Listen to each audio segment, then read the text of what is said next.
यकीन, मेहनत और हौसले का नाम है आफरीन जबी। जी हाँ, एक ऐसी बेटी जिसने अलीगढ़ मुस्लिम यूनिवर्सिटी की तारीख में नई मिसाल कायम कर दी।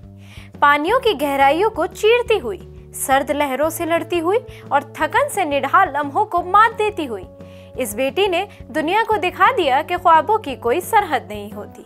आदाब, मैं हूं आपके साथ आमना फारूक और आप देख रहे हैं आवाज़ दी वॉइस। आफरीन जबी BB.Ed की तालिबा ने अलीगढ़ मुस्लिम यूनिवर्सिटी की तारीख में वो कारनामा अंजाम दिया है जो आज तक कोई तालिबा अंजाम न दे सकी थी।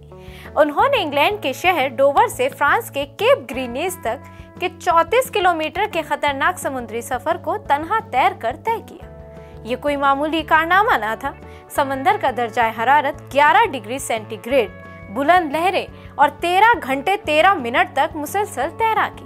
ये सफर सुबह 3:45 पर शुरू हुआ और जब आफरीन ने फ्रांस की सरजमीन पर कदम रखा तो न सिर्फ समुंदर की गहराई पीछे रह चुकी थी, बल्कि हिंदुस्तान और अलीगढ़ मुस्लिम यूनिवर्सिटी का नाम बैनुल अक़वामी सतह पर जगमगा रहा था। मगरिबी मदनापुर की सादा सी लड़की आफरीन ने अपने आज़्म, मुस्तकिल मिजाजी और ख्वाबों पर यकीन के साथ ये साबित कर दिया कि अगर हौसला हो तो कोई भी फासला नामुमकिन नहीं। वो पहले भी एक बासलाहियत ओपन वाटर तैराक के तौर पर मशहूर हुई थी और सबसे अहम AMU में दाखिले से कब्ल उन्होंने दरियाए गंगा में होने वाली दुनिया की सबसे तवील 81 किलोमीटर तैराकी में लड़कियों में दूसरा मकाम हासिल किया। आफरीन की इस शानदार कामयाबी पर उनके भाई अदील मोहम्मद और भाभी रिजवाना यास्मीन भी उनके साथ मौजूद थे। तीनों ने हाथों में तिरंगा थामा हुआ था।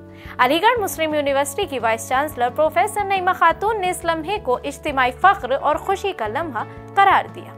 आफरीन जबी सिर्फ एक नाम नहीं बल्कि एक जज्बा है, एक तहरीक है, एक मिसाल है उन तमाम लड़कियों के लिए जो ख्वाब देखती हैं और उनको हकीकत में बदलने का हौसला रखती हैं।